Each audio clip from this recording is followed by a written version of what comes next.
All right, we're here in the Niner locker room with Niner Longshack for Taybor Pepper. And first of all, before we get into a little football, how was the holiday? I mean, I know you were here, I was here, but how'd you celebrate with your family? It was good. My wife and daughter came into town, so did my mother-in-law, so we were able to have a Christmas tree up, some stockings, and able to do a nice Christmas. Day before, the day after? I came back. I set my alarm for like 7 a.m., which is when I normally wake up on Christmas. Came home, knocked Christmas out, and then I think my daughter was back in bed for a nap by 10 a.m., so I just went back to the hotel, chilled out, and got kind of into game mode. Just normal. Emotional loss for a lot of you guys. I'm sure you guys were sky high and wanted to send a message to the rest of the league. How did Kyle kind of put this thing in perspective when he addressed you guys? Turnovers, obviously it's hard to win a game with a lot of turnovers. Kyle, has said in the presser and everything, nothing really different than that. We outgained them in the first half, even though we had 3 turnovers and stuff like that. It's just stuff about not giving the ball away and not hurting ourselves with penalties and that. I mean, you watch the film, we were moving the ball. You look at the yards we were producing, defense was doing great. But can't turn it over. Is it? Yeah, I mean, turnovers and penalties in the NFL will kill you. You only had 11 possessions. You get 5 turnovers. It's almost impossible to win with 5 turnovers and 11 possessions. I mean, statistically in the NFL, I think if you turn the ball over 2 times, you have like a 75% chance of losing, something like that. And, even with 3 in the first half, to have the score be what it was coming into the second, the game is there, and just got to take care of the football. Everybody talks about even keel, even keel, even keel. Is it a hard thing to do when you win, not be like, hey, man, we're damn good? When you lose, be like, man, are we ever going to win again? How do you avoid the roller coaster and stay even keel? You're a veteran. You've probably been through it a lot. Yeah, I mean, special teams, we have to be even keel in our own right. It was funny. I noticed it here and there throughout the season when there's like a big explosive play that leads to a touchdown. When I was younger, I'd be jumping up and down on the way out to the extra point. Now it's just kind of like, all right, cool, let's go get this extra point snap. And I think what you were referring to as far as the season goes is just, the tape don't lie, and there's good plays and there's bad plays. And I think we played really, really well when we had the ball in our hands and the D was doing their thing. They just started drives in our own territory, and it's hard to bounce back from that. You're a veteran. Mitch is a veteran. Schneider's been through this for years, but Jake is a rookie. How have you observed him kind of conduct himself through this season? It seems like he's maintained that even keel and even maybe gained a little confidence with every step. What do you see? Yeah, he's an even keel guy.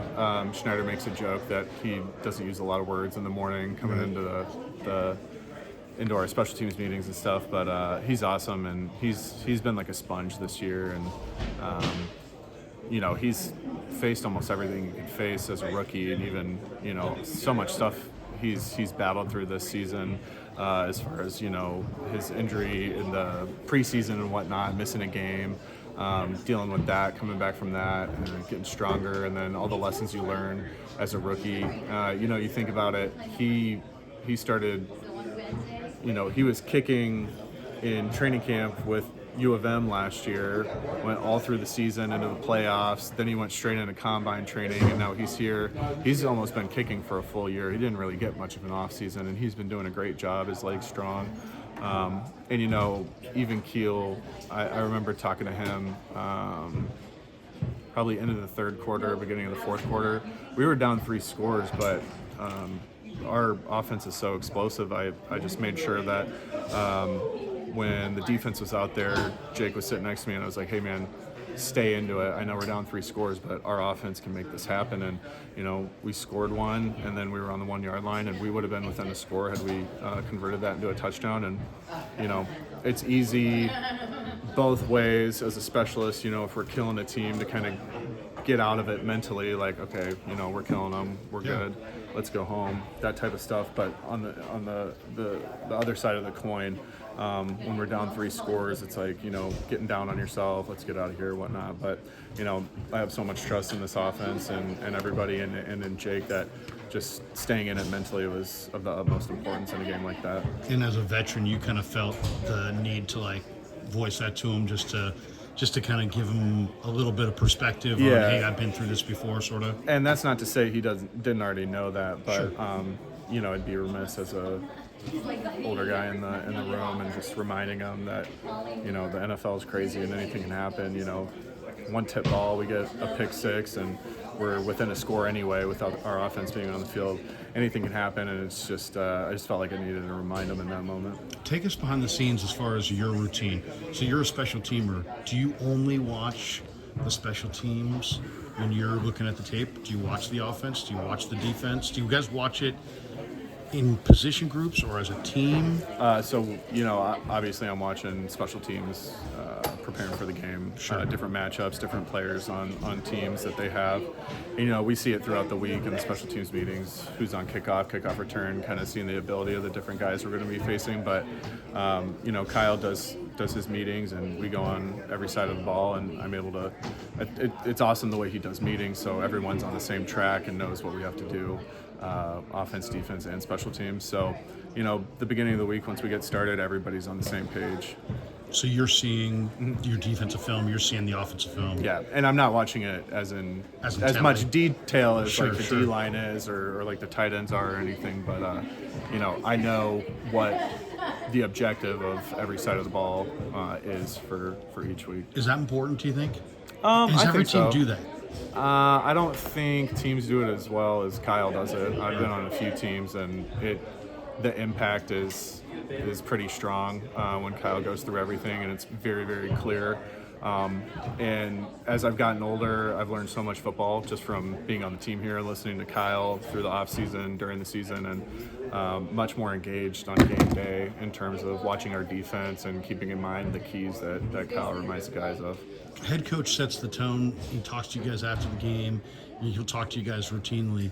How important is that to just the feeling in here?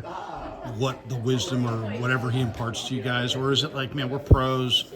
We don't need him to say a word and we're fine? Or does what he he says have an impact on the vibe in the room? Kyle's not the guy to just talk to talk, Right. so he knows what's important, and if he needs to reiterate something, I trust that he thinks it is that important. I've been on other teams where it seems like the head coach is not hiding stuff from us, but like, oh, they don't need to know this, they don't need to know that, and I think, like I said, being on the same page as a team at the beginning of the week is really impactful. What do you want to see at practice? I know the last one here, but what do you need to see at practice or want to see at practice that would tell you, hey, this team's in the right frame of mind. There's 2 games left, and yeah, we lost a tough game, but we're together, we're united, we're absolutely going in the right direction. What do you want to see at practice today, energy-wise or feel, or, I mean, what stands out to you, I guess? I mean, we're on a short week, so things are adjusted as far as everybody taking care of their bodies. But, you know, guys, old and young, just being on details, because that's what, you know, today's about is we got in, digested the Baltimore game, and, you know, moved ahead on to Washington. And we know the keys to victory, so it's about everybody being on their details just so we can play super, super fast on Sunday. Appreciate you. What was the big gift in your house this Christmas? Trip to the Grand Hotel, Mackinac Island. Nice. When are you guys going? Well, we do that. Haley or my wife and I, we kind of started a tradition. The weekend after the 4th of July, the hotel is super cheap up there, so Right we before do camp. that. We do that right before camp. That's kind of our getaway trip. It's only like a 3 or 4 hour drive from where we live in Michigan, so it's get out of the way, go somewhere beautiful for a weekend, and you know, good thing before camp. Absolutely. Get away and before you have to spend time. Appreciate you, Yep. man. Thank you.